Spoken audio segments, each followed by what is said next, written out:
Hi everyone, welcome to SECOORA's webinar series, Coastal Observing in Your Community. My name is Abby Wakely, SECOORA's Director of Communications, and I will be facilitating and moderating the webinar. SECOORA is hosting this webinar series to discuss, highlight, and raise awareness about coastal ocean observing activities in the Southeast US and beyond. SECOORA is the regional coastal ocean observing system for North Carolina, South Carolina, Georgia, and Florida. We are one of 11 that make the NOAA-led U.S. Integrated Ocean Observing System, also known as IOOS. Our mission is to sustain and promote observations that help keep you safe. This is a quick snapshot of the technology we support to accomplish our mission. All right, let's get to the reason you are all here, the webinar. During the webinar, we highly encourage you to ask questions for the presenter or technical questions for me by clicking the tablet-looking icon and typing in your question. I will pose them to the presenter after his presentation. We're recording this webinar today and we'll be posting the recording on the SECOORA website. We are very excited to welcome Dr. Ruoying He. He will be presenting a high-resolution ocean reanalysis of the Northwest Atlantic in support of the climate change studies in blue economy. Dr. He is a Goodnight Innovation Distinguished Professor in the Department of Marine, Earth, and Atmospheric Science at North Carolina State University. His research expertise spans from coastal circulation dynamics and air-sea interaction to biophysical interactions. As the Director of Ocean Observing and Modeling Group, he conducts coastal ocean observations, remote sensing data analysis, and leads the development of prediction models of ocean circulation, air-sea wave interactions, physical biogeochemical couplings, as well as data assimilation. Dr. He is an editor for American Meteorological Society Journal of Artificial Intelligence for the Earth Systems and serves as associate editor for American Geophysical Union Journal of Geophysical Research Oceans. He is presently also a board member of the National Science Foundation Ocean Observatories Initiative Facility Board. He will not be turning on his camera today because we tested it out and there was some bandwidth issues, so we can welcome him all here. And Dr. He, I'm going to go ahead and promote you to presenter, and it's going to ask you what screen you want to share. Okay, Abby, thanks so much. Okay, can you see my screen? Abby? Yep, I see it great, and I'm going to go on mute. Take it away. Okay, wonderful. Thanks so much, Abby, and thanks so much to SECOORA for organizing this webinar. So it's a great pleasure to be here, and thanks everyone for spending your lunchtime listening to this presentation. So I'm going to report a very new research effort that my team has done in the last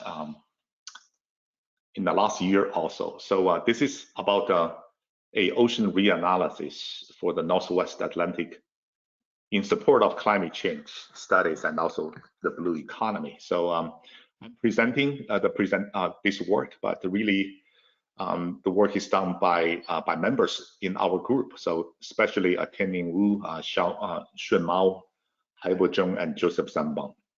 We also put the notes to acknowledge all the sponsors who made this research possible. Okay, so let me move on. So the outline of my presentations are the following. So I will start by a quick motivation, introductions, and then I will talk about what is the ocean reanalysis, the OR that we are talking about. And then I will be showing everyone how we are doing the Northwest Atlantic coast and what's so-called the NWAC, so NWAC ocean reanalysis. And then we will show a number of science examples followed with a summary. Okay, so motivation.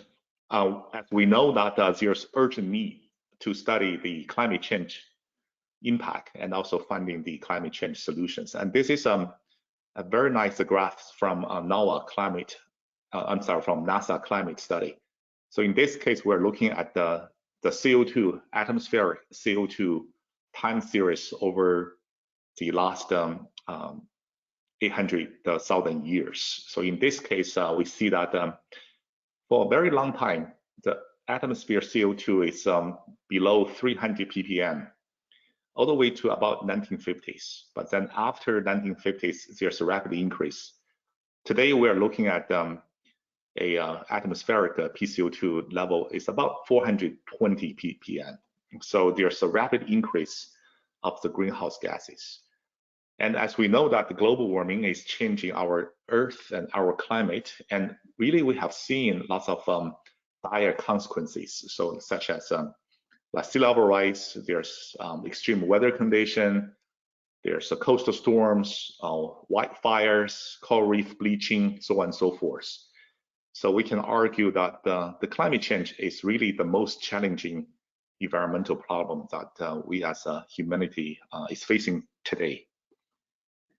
So NWAC has been doing lots of great climate-related research. So one of the things we have done is to generate a 30 years reference mean condition to reflect the changing climate.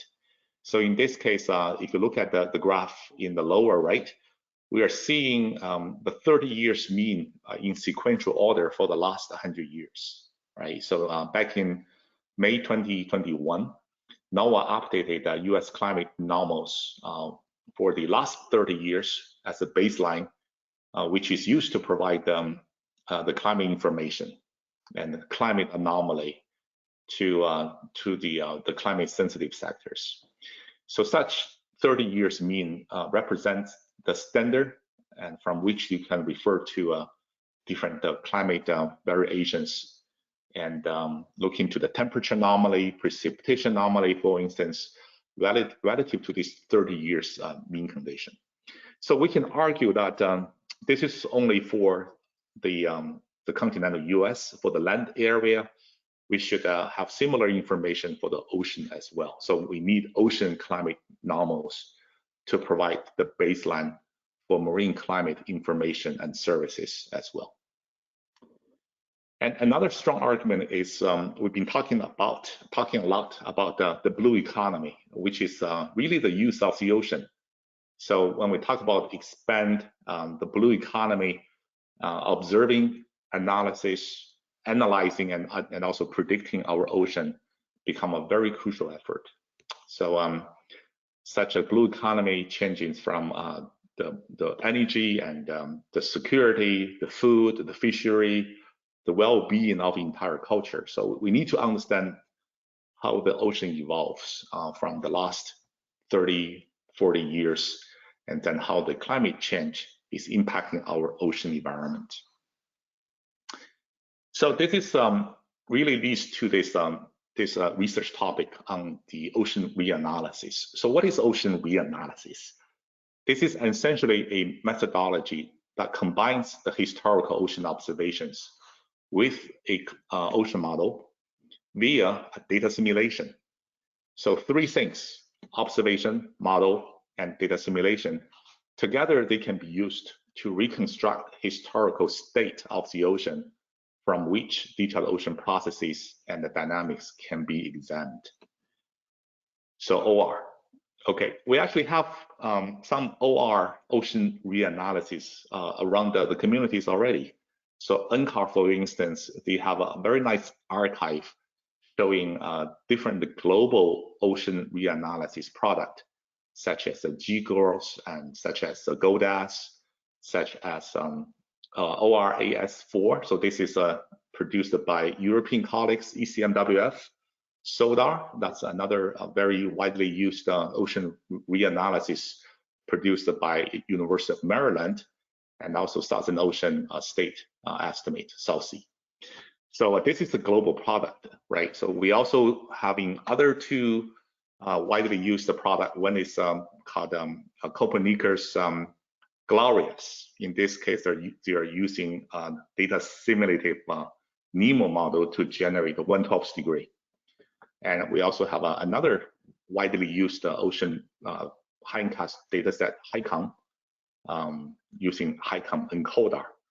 So the issue is resolution. So the global analysis in the upper panel, they have about a quarter degree resolution. So it's at a permitting resolution. And for Gloria and also the HICOM, they have higher resolution, 1/12 degree. But we can argue that when we come to the coast in the shallow shelf environment, even at 1/12 degree resolution, it is still not sufficient, and many coastal ocean processes are not being very well resolved by the global scale model. So this leads us to thinking about the high resolution regional ocean reanalysis.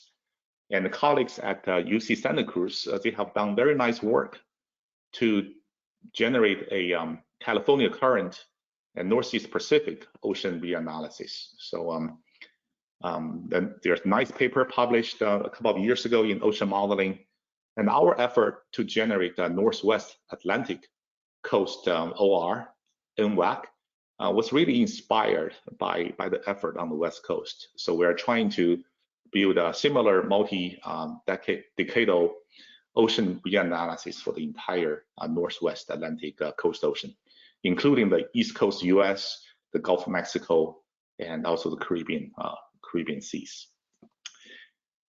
So let me talk about the construction of this NWAC ocean reanalysis. So we're using regional ocean modeling system,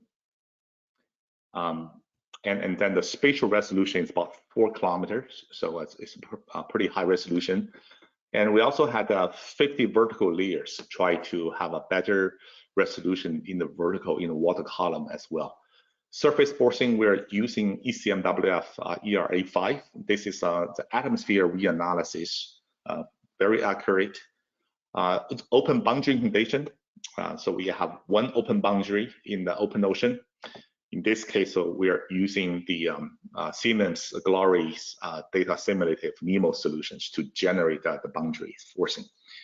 We also consider the tidal forcing, in which case we utilize the OSU TOPAX tidal model and consider the 10 major tidal constituents. River is important in our region, so altogether we considered 120 rivers. So the US rivers, their inflow conditions are taken from national water models, and rivers in other nations, their values are set as the long-term climatology. So this regional NWAC ocean reanalysis spans for 28 years, from January 1993 to June 2021, and the output frequency is a daily. Okay, so let me talk about the observation, the data simulation component that went into this ocean reanalysis. So we consider 3 major observations, and the first 2 are remote sensing. So they are sea surface temperature. So we utilize AVHR Pathfinder SST from 1993 to 2000. And then after 2000, we utilize the MODIS Terra sea surface temperature. We also considered a long track sea surface height produced by Aviso. So there's online link to the data sets. There's also subsurface observations for temperature salinity. In this case, we are utilizing the glider observations from IUs, as well as the Argo and floats, and also ship survey data, mooring data compiled by UK Met Office, so-called EN4 dataset. So if you look at this animation, so this is one example for 1 month in November 2018. In this case, we're looking at all the observations happened during this month. So we have temperature in the yellowish green color, green yellow color shading, and that represents sea surface temperature observed by satellite. As you can see, there's many blank area, and this is due to the missing data is due to the cloud cover. So on day-by-day basis, we have the cloud activities, so that's why we don't really have the cloud-free SST representation. Now, you also have altimetry, a long track sea surface height measurements. So in this red-blue color bar, you can see all the sea surface height along each of the flyover path of the altimetry. That give you pretty nice measurements about the sea surface variability. You also see quite some fixed location and also mobile observations represented by the pink diamond, pink stars, sorry. And then as you can see that they're moving around in the open ocean, collecting the subsurface temperature and salinity. So together, this is the remote and in situ observations being assimilated into this OR, ocean reanalysis. So let me talk about the data assimilation technology. In this case, we utilized Ensemble data assimilation called ENDA. So the idea here is you have a model which provide a forecast, and you also have observation. So Y here, for instance, represents all the observations we can get on day-by-day basis from satellite, from buoy, from moorings and gliders. Okay, so all these observations you can sample model to calculate the model data misfit. So Y is observation, H is the sampling operator. So this bracket represents the difference between the model, forward model, and the observation. And now there's a so-called common gain, which is essentially a weighting function that you can use to combine with the forecast to generate this ocean reanalysis XA. Okay, so this diagram here, very nice, illustrated in a paper by Chris Edwards back in 2015, shows the flow charts. Essentially, we're running the forecast, and when we have observations, the red dots, then you do these ensemble data simulations to combine them to generate an analysis, and then bring this analysis forward in time to generate a new forecast. And then in the next cycle, you combine with observation again. So by doing so, you are bringing the observations and model together to generate the best possible ocean reanalysis. So there are some details that we have to pay very close attention because to do this this weighting function averaging, we have to treat very carefully about the so-called error covariance. So this B matrix here, extremely important. And to calculate the B error covariance function, we have to generate so-called ensemble anomaly. So A here is ensemble anomaly. So in this case, we actually use 155 ensemble model simulations to generate ensemble anomalies, and together they are used to construct this background error covariance.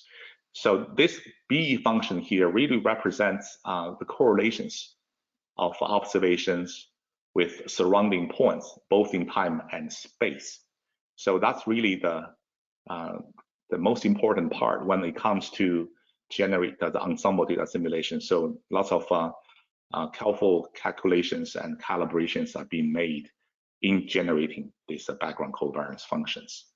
Okay, there's a different technology. So FOLIVAR, for instance, is the technology being utilized for the West Coast ocean reanalysis. In this case, they have a longer data simulation windows, and they're utilizing all the observations contained in these long windows to essentially compute model data misfit, which is then being used to drive the adjunct, the tangent linear adjunct model backward in time to generate the refinements both in the surface condition, the boundary conditions, and sometimes you can also improve the initial conditions, and then run the prediction model forward in time again. So this is the FOLIVAR methodology require an iteration process using both forward model and tangent linear model. So this can be very computing intensive, especially when it comes to the high resolution region model analysis. And that's why we decided to go with ENDA approach, and this become a much more efficient, especially in producing a long-term data archive. Okay, so let me talk about the results, the NWAC ocean analysis. So after you combine observation with data, run this 30 years ocean reanalysis, what we can get is the day-by-day evolutions of the ocean state in this entire region. So this animation here shows sea surface height in color shading, along with surface velocity indicated by the vectors. So really, we're looking at a very dynamic circulation system, the loop current eddy shedding, the Gulf stream and Gulf stream meanders and frontal variabilities, as well as many open ocean eddies. And this become a very realistic representations about ocean conditions happen in the last 28 years. So I'm going to show you some validations. And when we come to validation, just pay attention that we have two different sets of data sets, right? So one is so-called dependent, because they are simulated already. So sea surface temperature, SSH, and also subsurface temperature salinity, they're actually part of a data assimilation stream. So they're not independent validation. So for independent validations, we use a second group. So in this case, we are looking into model validations against the near surface velocities, such as a drifter observation. We're looking at the ocean transport, surface current, and also vertical profiles of the ocean current. So this group of data, they were not part of the data assimilation stream, so they can be used as independent validation. So this is a very busy figure. I apologize to begin with, but we're looking at a time series over entire 28 years for 4 different variables. So sea surface height, sea surface temperature, subsurface temperature, and subsurface salinity. So this is the dependent validation. What we are looking at is really to see how the data assimilation machinery is performing. Okay, so we are looking at 2 different statistical variables. One is called the mean deviation over the entire domain. So that's indicated by the blue curves, the blue time series. And when you calculate the model data misfit, sometimes the model is over predicting, sometimes it's under predicting. So it's also useful to look at the mean absolute deviation between model and data. Again, this is over entire domain, right? So each day you have a value for MD and also MAD, and then over entire 28 years. There's also very dense black dots. So these are actually the number of observations on day-by-day basis. For instance, we are looking at, we're having about 3,000 all the way to about 9,000 sea surface height measurements. And in this case, so we have a lot more temperature measurements in the second row here. So that's all the observations went into the DA stream. And you can also see, very interestingly, so different time period, we have a different observation coverage. And this is something that we as a community need to think about, how we can keep adding more new observations into our ocean environment, and they can allow us to do a better ocean reanalysis, better constrain our model. Okay, so the very busy figure, but the things I want to draw attention is, if you look at the mean number, like MAD, over the entire 28 years, we're looking at about 10 centimeters for the MAD, and about 3 centimeters for the mean deviation. So this indicates the machinery is working very well. So we are able to produce a very low model data misfit by having this ensemble data assimilation. And same thing can be said for temperature. So less than 0.5 degree for MAD, and less than 0.05 degree for MD. Okay, subsurface is getting a little bit more challenging, but still we're looking at a small deviation between the observation and model. And same thing can be said for subsurface salinity. So the system is working as we expected. So the ocean reanalysis is constrained by available remote and also in situ observations. So this is another dependent comparison looking at the spatial view of sea surface height. We are calculating point by point over the entire domain the correlations between the reanalysis the sea surface height with alveso sea surface height. So we have a very good correlation coefficient, close to 1, almost over the entire domain, especially in the open ocean. And the figure on the right shows the root mean square error between observation and the data. This is not surprising because again, the sea surface height observations are part of the DA stream. So we should expect to see a good agreement. But now this is a different examination. In this case, we're looking at the Florida current transport. And remember, we have not assimilated any transport data. So this become an independent evaluation. We are looking at a time series comparison between the NWAC ocean reanalysis represented by the blue curve and red curve, and in situ cable measurements. And this is a cable between Miami and Bahama, measure the Florida current transport. So that's why the units here is spherical. We're looking at 28 years of variability. Okay, so we can calculate.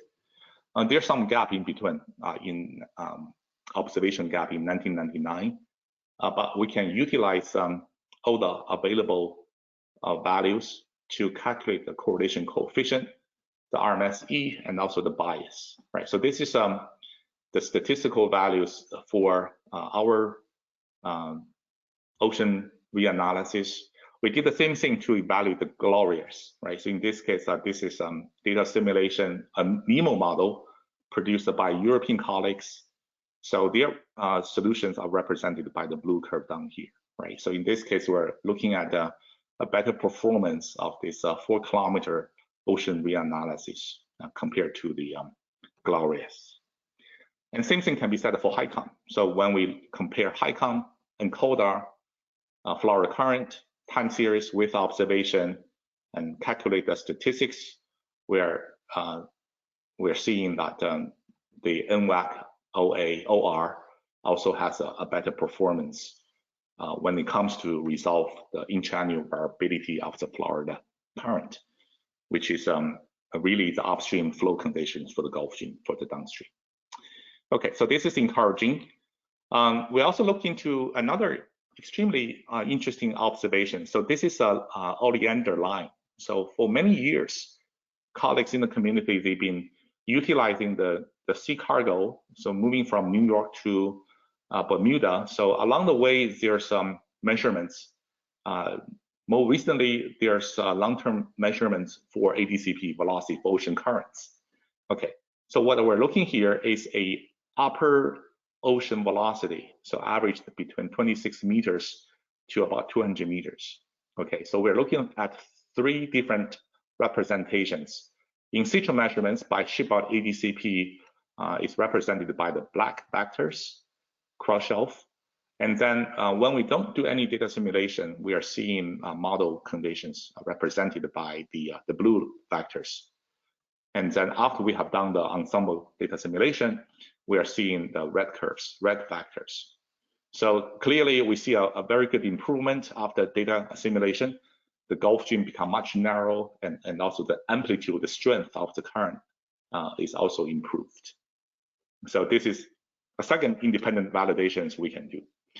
So interest of time, let me jump into some science examples, but we have done other extensive validations I will be happy to talk about offline. So talk about science examples. So after all these efforts, right, prepare the observations and run the models and adding the data simulations to generate the daily 28 years of ocean representations, one thing we can look at is the mean conditions. So mean sea level, mean SST, sea surface salinity, bottom temperature, bottom salinity, and surface velocity. So this is just a few examples of this 4-dimensional ocean data sets we can look at. And we can argue that this is the climate baseline condition that we can utilize to evaluate the climate change impact on the ocean environment in this Northwest Atlantic Ocean region. Okay, so mean is interesting, but what's more interesting is actually the variability. So I give you a few examples. So let's look into sea surface, sea level change to begin with. We know that the global mean sea level is rising. It's about 1.5 millimeters per year in the 20th century. But if you focus on the east coast of the United States, we're actually seeing a larger mean sea level rise. So we're talking about 2.5 to 4 millimeters per year. But if you break down to intra-annual to decadal variability, we actually see 10 times larger than the mean increase rate. So by looking at the 28 years of ocean reanalysis, we actually can start looking into the intraannual to decadal variations. So this is what this figure shows, right? So we're looking at the East Coast. We actually divide the region into the mid-Atlantic Bight and South Atlantic Bight. So you can sample the OA, the ocean reanalysis sea level time series at each of different locations in two regions. And then you can look at their decadal variabilities. So the blue curve here, the blue time series here represents the mean sea level trend in the MAB. And the red curve here represents the mean sea level trend in the South Atlantic Bight. What's really interesting here is if you look at break this time series into 3 decadal time series, you actually see different performance, right, to the region. So both region sea level are rising, but they really show different rates. So for the 1990s and 2000, the MAB sea level are increasing faster than the SAB sea level rise, right? But then in the 2010s, in the most recent 10 years, we actually see a rapid increase of SAB sea level, which is actually have a higher rate of increasing than the sea level in the MAB. We actually know the reason now by looking at the larger scale ocean reanalysis solution. The reason being the two regions, their sea level variability are driving by different forcing. And the forcing has the decadal variations, and that's why the regional sea level variation has different decadal trends. So we'll be happy to talk more offline, but for the interest of time, I've just stopped right here.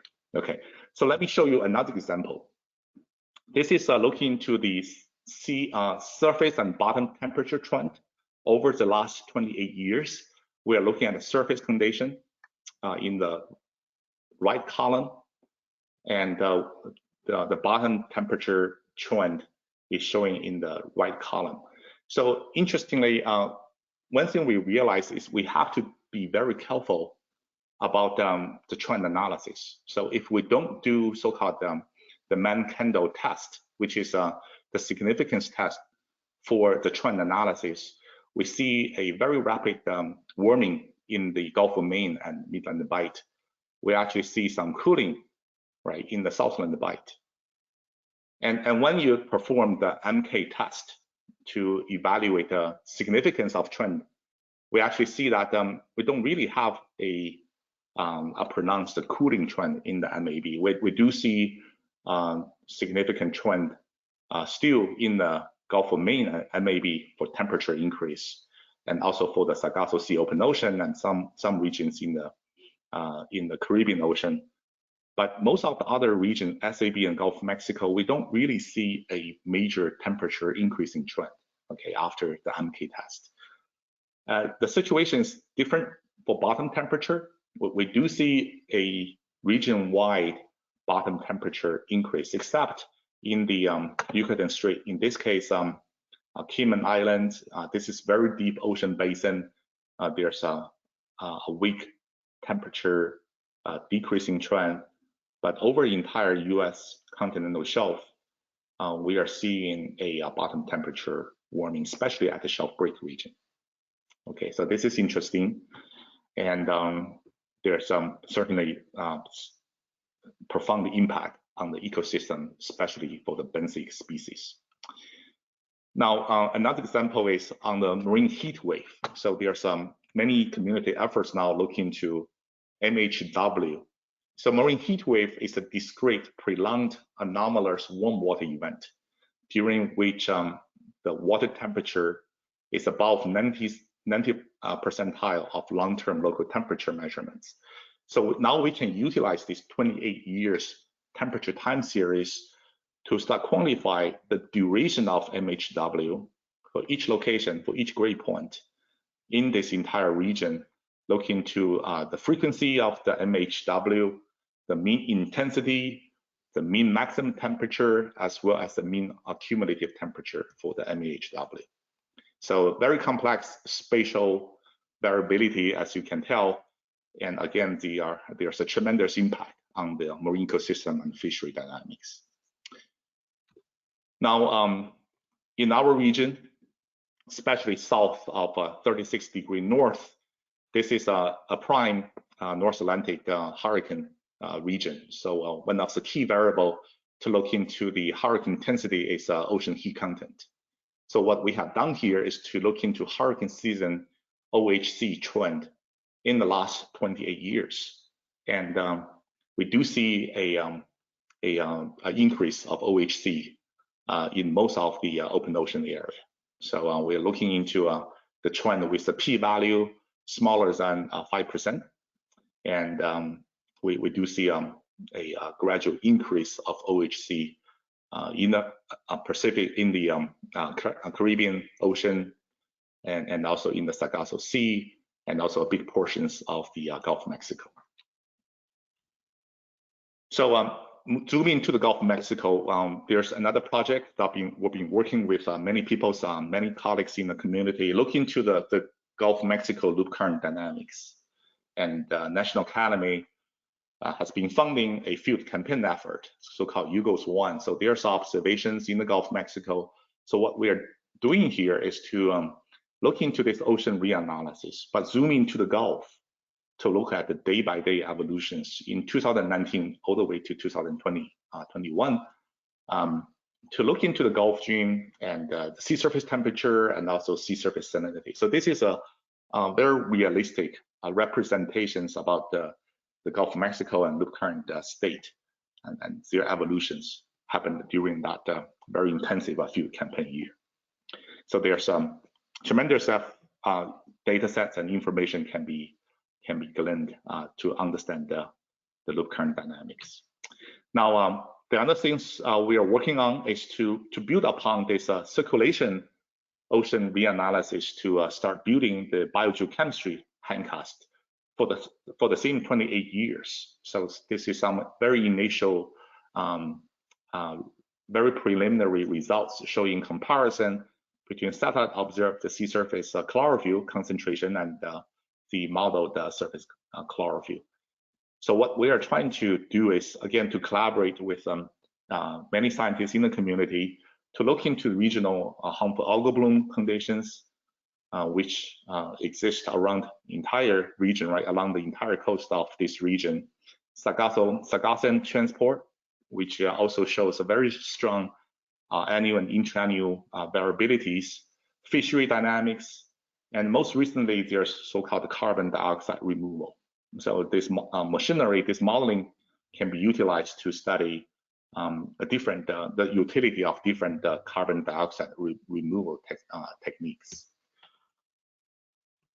So let me summarize the effort. So what we have done is to produce a high-resolution ocean reanalysis for the Northwest Atlantic Coast Ocean, NWAC, so include the East Coast US, Gulf of Mexico, and Caribbean Sea for the 28 years. And such data sets is supporting different set of climate change studies and the blue economy development. So I showed very quickly a few examples, including sea level change, marine heat wave, ocean heat content, and there are a lot more things can be done, including marine fishery, ecosystem variability, resource assessment, extreme value analysis, so on and so forth. So I'm looking forward to collaborate with colleagues in this realm to essentially bring this 28 years of ocean reanalysis to its four potentials, right? Using these data sets to understand the climate change and study different ocean processes. So feel free to reach out to us if you want to get more information about these data sets and also different research topics that we've been working on. We're looking forward to more collaborations with the community. Thanks so much. Thank you, Dr. He. What a great presentation. And I'm going to go ahead and send that email address to everyone in the chat. So if they have any questions, they have access to it. We've had quite a few questions come in during your presentation, and if anybody has a question now, you can type it in with the tablet icon. But we'll get started with a question by Christina. Have you considered creating composites of remote sea surface temperature data so that you can filter out the cloud cover? Yeah, Christina, that's a great question. That's actually, many people have tried, is working towards that, that goal is to use a multi sources remote sensing SST. And there's a different techniques, right? So people are using optimal interpolation, using DynoUF, and most recently some machine learning algorithm. So this is actually a very active research area. One of the major limitations is that you still have to make lots of assumptions about the background error covariance, right? So which is the key. And sometimes, most of the time, I would say the machinery, the statistical analysis approach doesn't consider the ocean dynamics very well. And this is why by using the ocean model, which is run the ocean circulation dynamics, can really help you to generate the best possible cloud-free SST information. Thanks, Dr. He. We had another question from Alexander. Do you update all the Ensemble members by data assimilation?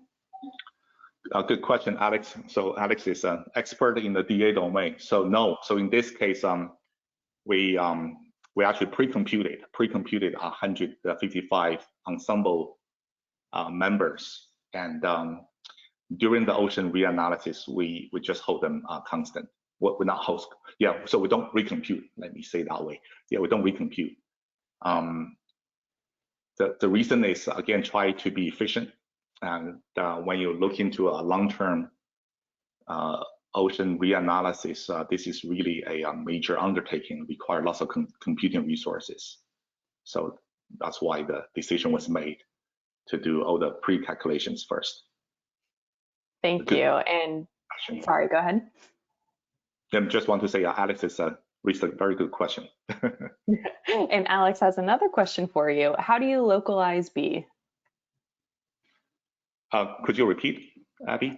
The question is, how do you localize B? And Alex, maybe you can elaborate in the chat. Yeah. That's a very, I think that will require an offline conversation. This is become too technical. Yeah. Localization, that's yeah, I can tell you, I can spend 1 hour with you on that. All right, so I'll connect you and Alex online because we have quite a few more questions coming in. So Ada asked, how long are the analysis cycles for the assimilation in the Northwest Atlantic coast? The assimilation is the day, so it's represented by this flow chart. So assimilation cycle is the daily. So every day you have a new observation, and that's when the analysis is being done. Great, thank you. And then another question, are marine heat waves defined by anomalous sea surface temperature or water temperature at depth? Well, it depends on the research goal. So if you are focusing on the sea surface temperature, so you can define surface marine heat wave. We do have scientists in the community looking to subsurface and even bottom. So it really depends on what you are trying to study. And the example I showed, that's for the surface marine heat wave. Great, thank you. This question is from Dave. What kind of ocean observing platforms are desirable to improve your modeling efforts? Do you have any preferred platforms, satellite versus in situ? Yeah, I think we need both. Satellite is very important because it gives you this larger scale coverage. And in situ observation, they are also very important because it gives you the subsurface information, which is something that ocean remote sensing cannot do. So I would say we need both. If you look at the coverage of in situ data, we don't have many of them, and we have a big ocean. So I would argue that we as a community need to develop a more in situ observing platforms and network. I love hearing that, working for SECOORA. And then we had another question. Is the reanalysis data publicly available? It will be, yeah. So that's why I put our email in the last slide. So please email us if you're interested in utilizing this data set. And this is a huge data set, so we have to figure out the best way. So I think we're talking about 10 terabytes. So we need to think about a good way to serve the data with sufficient map data information. So we're still in the process of deciding the optimal way. So email us, and we'll have a user group that will keep you posted on the next step. Thanks, Dr. He. And we had another question about making the mapped products available. It sounds like that's something you guys are working on as well. Yes. Wonderful. I am not seeing any more questions right now. We've gotten a lot of kudos, so thank you so much. As someone who doesn't really have that much of a modeling background, I thought this presentation was really understandable, and I appreciate it. One more question from Enrico. Is the data assimilate solutions continuous in time? That's the intention, yeah. So as we go on, so we stopped in June 2021. So it is our intention to bring this forward in time as well. So now the system is set up. You know, we could even consider making this operational. So as we're moving forward, we have new observation data stream coming online. We can run this forward in time. So that's something I think SECOORA and us, we should discuss how to essentially make this a hindcast ocean reanalysis into a prediction forecast system. So I think that there's a pathway that we probably can pursue together. Great, thanks so much. A few more questions have come in. We have till 1, so keep them asking. This is from Nancy. I'm new to remote sensing and have learned things in ARC Pro. Does your team use ARC Pro more or R? Do you have any advice on how to progress in this field? Great question. So you're talking about the computer language? I'm sorry, is that ARC Pro or R? Yes, the computer language. Yeah, we use all kinds of computer language. We use R, we use MATLAB, we use Python. So try to build upon community knowledge. I mean, I use, for instance, they have built a very extremely valuable set of a Python toolbox, and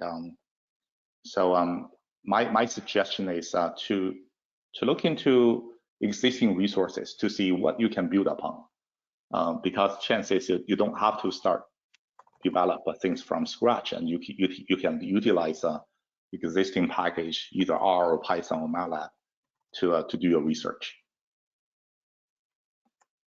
Great, thanks, Dr. He. That's great advice. And then we had another question come in. Is it possible to have unstructured grid at specific area with higher resolution, 4 kilometers, and temporal resolution hourly? Absolutely.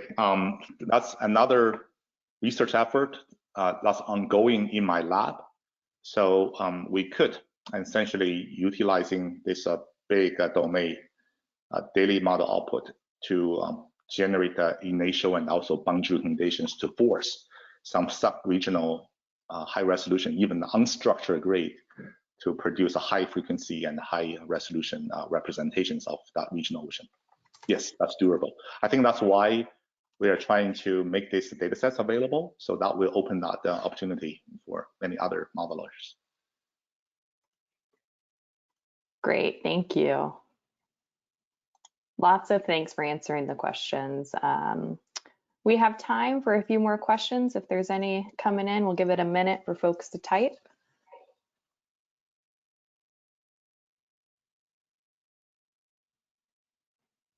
And just making sure I didn't miss any.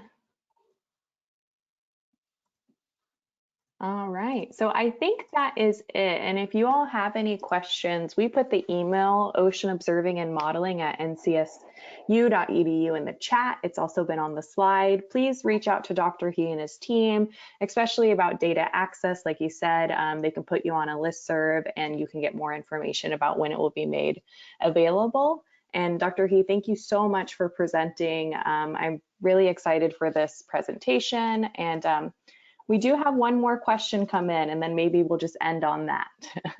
Can you mention a bit of how the data assimilated solution is or isn't consistent with the momentum and continuity equations? Yeah, that's a great question. So I think there are two things we can argue, right? So let me go back to this figure. This is the nice figure. So as you mentioned, every time when you run a model simulation, right, regardless Ensemble or 40-bar approach, we are trying to bring the model trajectories closer to the observation, and by doing so, yeah, so we have to perturb the solution. By doing so, you actually break the momentum, the tracer.